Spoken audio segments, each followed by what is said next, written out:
नमस्कार मित्रांनो, शुभविवाह मालिकेच्या आजच्या भागामध्ये आता रागिनी आकाशला म्हणत असते की आकाश, अरे तू काळजी करू नको, सगळं काही व्यवस्थित होईल. तेव्हा आकाश म्हणतो की अगं आत्या, कोणत्याही प्रकारच्या फंक्शन किंवा समारंभ करण्याच्या मूडमध्ये मी नाहीये. मी माझ्या लेकासाठी फक्त एक बेत आखणार आहे असं ती म्हणते. आणि ती म्हणते की मी कोणत्याही प्रकारची पार्टी वगैरे नाही अरेंज करत आहे. फक्त सहसा किचनमध्ये न जाणारी आई तुझी माझ्या मुलासाठी म्हणजेच माझ्या आकाशसाठी आज स्पेशल असा काहीतरी बेत करणार आहे. त्याच वेळेला मग आकाश म्हणतो की अगं आई, हे सगळं कशाला करतेस तू उगीचच दगदग. तेव्हा ती म्हणते की नाही रे, दगदग कशाला, अगदी व्यवस्थित आहे, मी फिट अँड फाईन आहे, काहीच प्रॉब्लेम नाही आहे. आणि माझ्या मुलाचा मूड ठीक होण्यासाठी मी एवढं तर करू शकते ना, त्याच्या आवडीचा स्वयंपाक तर बनवू शकते मी. असं म्हटल्यावर आता आकाश हा तिच्या मांडीवर डोकं ठेवतो आणि तिथे झोपतो. तेव्हा मग ती म्हणते की हे बघ आकाश, अजिबात घाबरण्याचं कारण नाही आहे. सगळं काही व्यवस्थित होईल. तुझा मूड फक्त ठीक झाला पाहिजे. आणि हो, आणखी एक महत्त्वाची गोष्ट ती म्हणजे भूमीच्या मनात जो काही गैरसमज आहे तो दूर करणं तर माझ्या काही हातामध्ये नाही आहे. परंतु आता जे काही सुरू आहे त्या बाबतीत तुझी काळजी घेणं म्हणजेच भूमीची अमानत म्हणजे तुला जपणं, हे तर माझ्या हातामध्ये आहे ना. आणि मी ती जबाबदारी अगदी व्यवस्थितपणे पार पाडणार. आणि त्या जबाबदारीत मी कधीही मागे पडणार नाही. सगळं मी व्यवस्थितपणे हँडल करेन, असं आता ती त्याला म्हणत असते. आणि आकाश आता म्हणत असतो की खरंच मी किती गैरसमज करून घेत होतो का भूमीबद्दल, म्हणजे मला आई जे काही सांगते ते. परंतु माझ्या डोक्यातून काही गोष्टी जातच नाही आहेत. हा पारितोष आणि तो भूमीची इतकी काळजी घेतो, आणि खरंच हा पारितोष म्हणजे भूमीसाठी माझा पर्याय आहे का, असा सगळा विचार आकाश करत असतो. आणि त्याच वेळेला आता रागिनी मनातच म्हणते की मला जे हवंय तसंच घडत आहे. कारण आता इथे आकाशच्या मनामध्ये मला जे पेरायचं होतं ते मी पेरलं. आणि भूमी आणि त्या पारितोषबद्दल जो काही गैरसमज करायचा होता तो मी करून मोकळी झालेली आहे. आता पुढे काय करायचे ते सगळं माझ्या हातात आहे. आता सगळं मी ठरवणार, तसंच होणार आणि तसाच आकाश विचार करणार. असं म्हणून आता रागिनी ही खूप खुश असते. आणि ती आकाशला उद्या बेत करणार म्हणून लवकर बोलावते. आणि मनातच म्हणते की आकाश लवकर निघाला तर मला मात्र भूमीबरोबर जे काही करायचे ते करायला मी मोकळी. त्याच वेळेला आता बाहेर सोडायला भूमी ही पारितोषला येते. आणि पारितोष म्हणतो की खरंच तुमच्या घरच्यांना भेटून खूप छान वाटलं. आणि तुमचे वडील खूप चांगले आहेत, साध्या सरळ स्वभावाचे खूप छान गृहस्थ आहेत ते, खरंच खूप बरं वाटलं.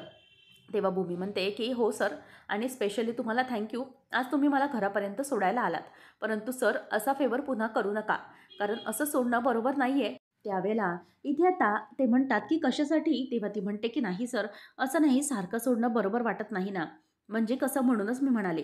तेव्हा तो म्हणतो की ठीक आहे, पुढच्या पुढे आपण बघूयात, आता मी निघतो मीटिंगसाठी. असं म्हणून तो आता पुढे निघून जातो.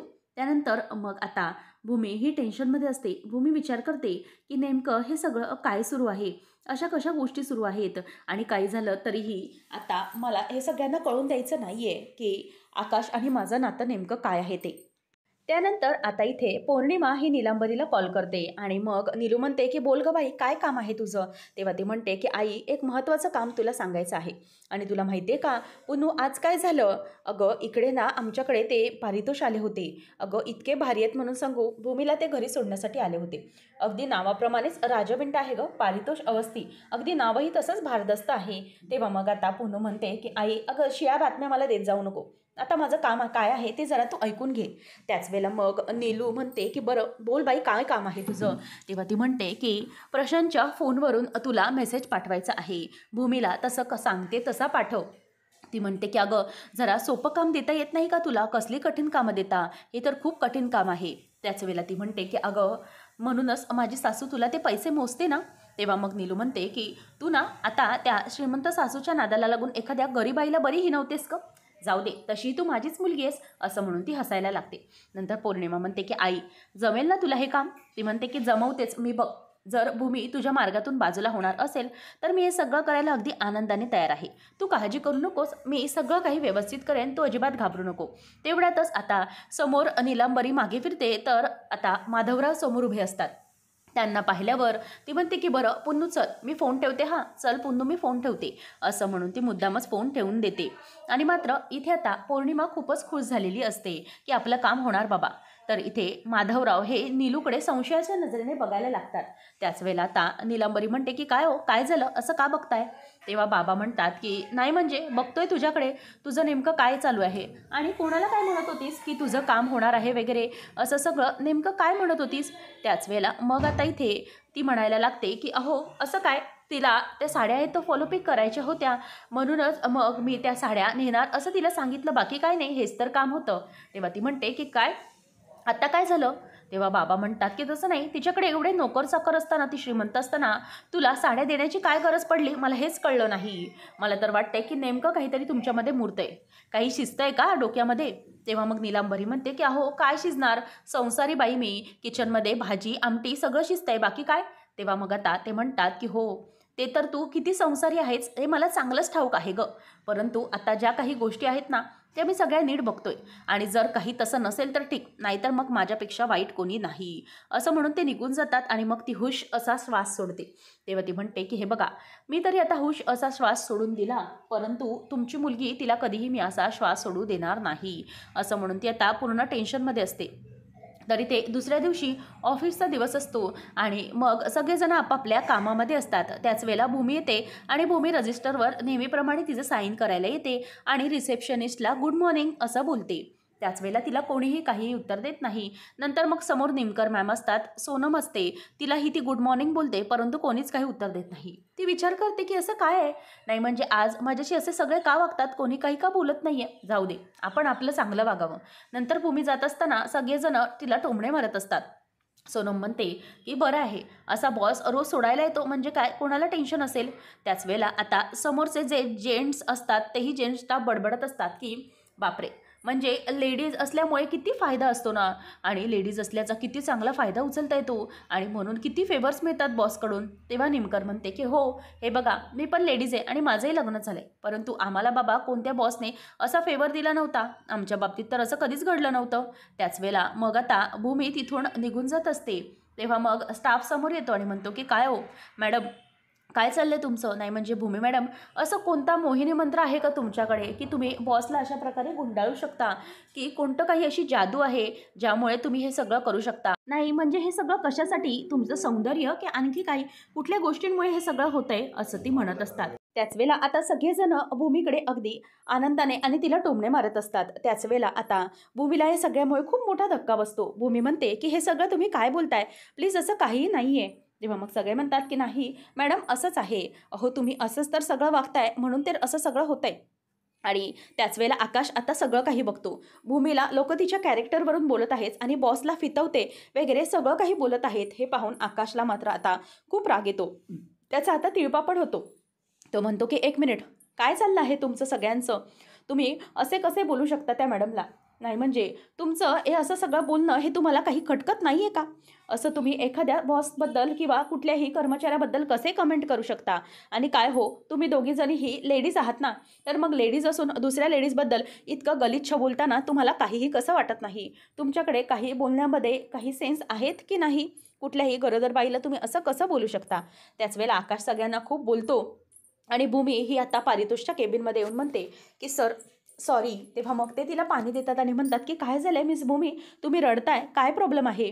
तेव्हा मग ती म्हणते की सर, मला हा जॉब सोडायचा आहे. आता पारितोषला हे ऐकून जबरदस्त मोठा धक्का बसतो.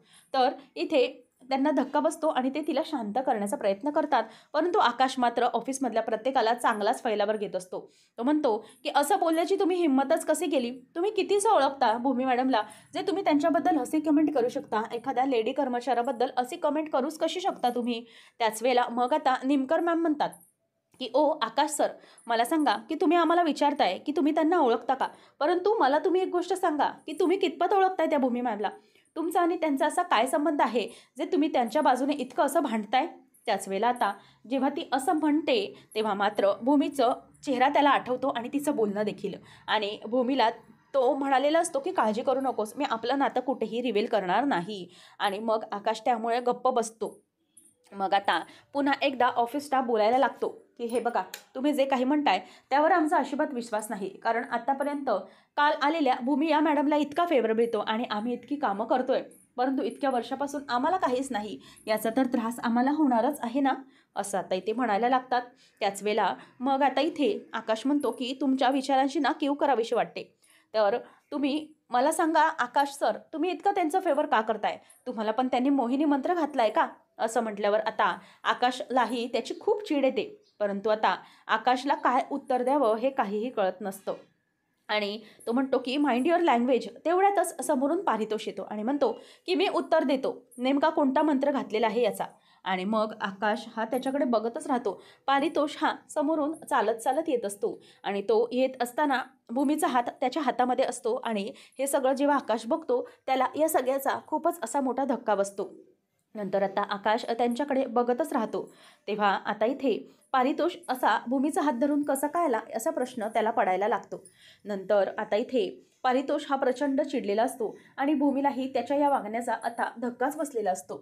नंतर मग आता भूमी येते आणि पारितोष देखील येतो. पारितोष म्हणतो की तुम्हाला उत्तर हवं आहे ना, मी असं का वागतो ते? नाही म्हणजे या मॅडमच्या बाबतीमध्ये मी असा सॉफ्ट कॉर्नर का धरला किंवा काही, याचं तुम्हाला उत्तर हवं आहे ना? ठीक आहे, मी तुम्हाला उत्तर देतो. हो, आहे मला मॅडमच्या बाबतीत सॉफ्ट कॉर्नर. हो, आहे भूमी मॅडमच्या बाबतीत मी जास्त फेवर करतो. आणि हो, आहे मला भूमी मॅडमची सगळ्यात जास्त काळजी, म्हणूनच मी त्यांना इतकं फेवर करतो. परंतु का आहे, कशासाठी आहे हे तुम्हाला कळणार नाही. का आहे माहिती आहे? कारण त्या 2 जीवांच्या आहेत आणि त्या 2 जीवांच्या असल्यामुळे त्यांना जास्तीत जास्त जपलं गेलं पाहिजे आणि त्यांच्या बाबतीत कोणत्याही प्रकारचा चुकीची गोष्ट होऊ नये असंच मला वाटतं. म्हणूनच मी त्यांच्यासाठी हे सगळं करत असतो आणि तुम्ही हे सगळं समजू शकणार नाही हो, कारण तुम्हाला त्या सगळ्या गोष्टींची किंमतच नाही आहे. तुम्हाला त्या गोष्टींची गांभीर्यता कळणार नाही. ज्या गोष्टींची गांभीर्यता त्यांना विचारा, ज्या बाईचं बाळ पोटात वाढत होतं आणि त्या बाईने स्वतःबरोबरच मृत्युमुखी पडत बाळाला देखील जन्म देऊ शकली नाही. जी बाई स्वतः मृत्युमुखी पडली. परंतु निमकर मॅडम, तुम्ही काय म्हणालात की भूमीला फेवर करतात? आम्ही पण गरोदर होतो, परंतु आमच्या वेळेला असा मेहरबान बॉस मिळाला असता तर मजाच आली असती. परंतु आता तुमचं प्रेग्नन्सी व्यवस्थित पार पडली, तुम्ही सगळं व्यवस्थित केलं. तो तुमचं मूल आता मोठं असेल, तुम्ही आई पण जपताय, सगळं काही करताय, इथे काम करताय, चांगलंच झालं, आनंदी झालं. परंतु जी बाई मुलाला जन्मच देऊ शकली नाही, ज्या बाईला त्रास झाला, म्हणजे मूल जन्माला येण्या अगोदरच तिचं पूर्ण कुटुंब नष्ट झालं, ती स्वतः मेली, तर त्या व्यक्तीला विचारा की त्याला काय वाटत असेल. त्या व्यक्तीचा विचार करा, त्या बाईचा विचार करा की तिने किती यातना भोगत्या असतील आणि त्या कुटुंबाचा आणि त्या बापाचा, ज्याने हे सगळं भोगलं, ज्याचा मूल आणि बायको दोघंही या जगात उरले नाहीत. आणि त्याच व्यक्तीला, तोच कमनशिबी व्यक्ती ज्याचा विचार तुम्ही कधीही करू शकत नाही, आणि ती व्यक्ती म्हणजे मी आहे असं म्हटल्यावर आता सगळ्यांना धक्का बसतो.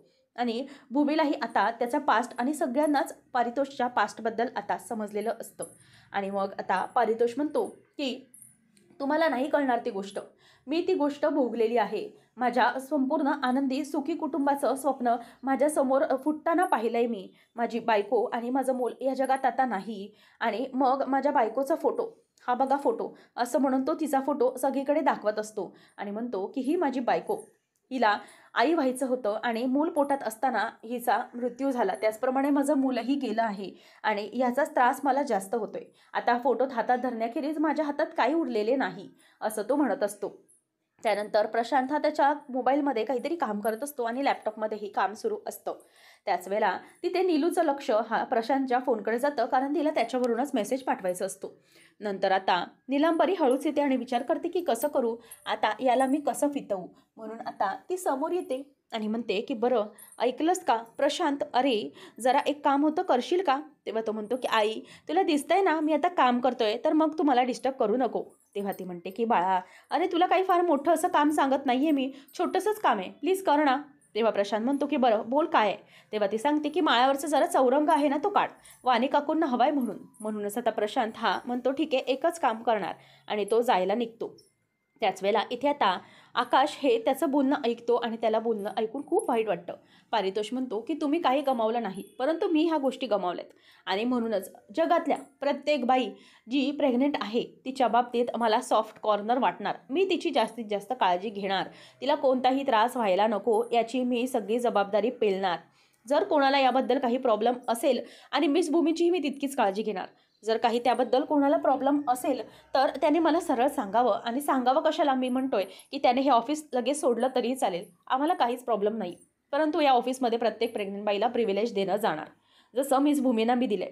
ओके मिस भूमी, असं म्हणून तो तिच्याकडे बघतो. आणि इथे भूमीच्या डोळ्यामध्ये मात्र पाणी असतं. कारण आता परितोषची करुण कहाणी ऐकल्यानंतर सगळ्यांनाही जबरदस्त धक्का बसतो. आणि सगळेजण म्हणतात की सॉरी सॉरी सर, सॉरी भूमी, असे सगळेजण आता त्यांची माफी मागू लागतात. त्यानंतर मग आता पारितोष हा स्वतःच्या डोळ्यातले अश्रू लपवत तिकडून निघून जातो आणि प्रत्येकजण आपापल्या कामाला जातं. आणि भूमीला देखील या सगळ्याचं खूपच वाईट वाटलेलं असतं. भूमी आता आकाशशी काहीही बोलत नाही आणि तिच्या डोळ्यातलं अश्रू पुसत पुसत ती आता बाजूला निघून जाते. आणि आकाशलाही आता याचा खूप मोठा धक्का बसलेला असतो. पारितोषची ही कहाणी ही खरंच खूप करुण आहे आणि त्याला खूप वाईट वाटलेलं असतं हे त्यालाही कळतं. आता पुढच्या भागामध्ये आपण पाहणार आहोत. आता आजीला वाईट वाटत असतं. आजी म्हणते की आकाशचं जरा काहीतरी बिनसलंय बघ, त्याला जरा पाणी दे, त्याचा चेहरा बघ. त्याच वेळेला आता जेव्हा मानसी ही देवासाठी हार तोरण करत असते, नारळाचं तोरण, ते मानसीचं उठता उठता तिथून तिच्या हाताबरोबर खाली पडतं आणि देवाचं तोरण हे खाली पडतं आणि नारळ आता वाढवले जातात. त्याच वेळेला आजीला धक्का बसतो. आजी म्हणते की अगं मानसी, हे काय केलंस तू? अगं हे देवाचं तोरण आहे, हे देवाचं तोरण वाढवलं गेलं, आता काय करायचं आहे आपण?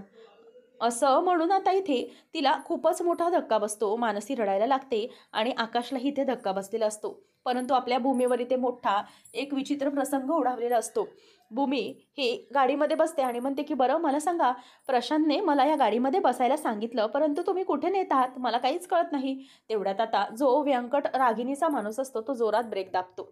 भूमी म्हणते की अहो काय करताय दादा, जरा सावकाश. आणि मग 2 गुंड हे गाडीमध्ये बसतात. त्याच वेळेला आता व्यंकट म्हणतो की चला लवकर बसा. आता भूमी त्यांना ओरडू लागते की तुम्ही कोण आहात आणि तुम्ही दोघंही कशाला गाडीत बसताय, आणि प्रशांत नेमका कुठे आहे, काय झालंय, असं म्हणून ती त्यांना प्रश्न विचारते. तेव्हा मात्र आता ते दोघंही तिच्या डोक्यावर बंदूक ताणतात. भूमी म्हणते की हे काय आहे आणि तुमचं काय सुरू आहे नक्की, मला काहीच कळत नाहीये. आता इथे भूमी मात्र फार मोठ्या संकटामध्ये सापडलेली असते. तर आता इथे या सगळ्यामध्ये भूमी जी संकटात सापडते, ती सगळ्या संकटातून कशाप्रकारे बाहेर येणार आणि आकाश हा भूमीला या सगळ्यातून कसं वाचवणार आणि रागिणीच्या या कटक असताना आकाश भूमी कसं तोंड देणार, हे पाहणं रंजकतेचं ठरणार आहे. अशाच मालिकांचे अपडेट जाणून घेण्यासाठी आजच आपल्या चॅनलला सबस्क्राईब नक्की करा.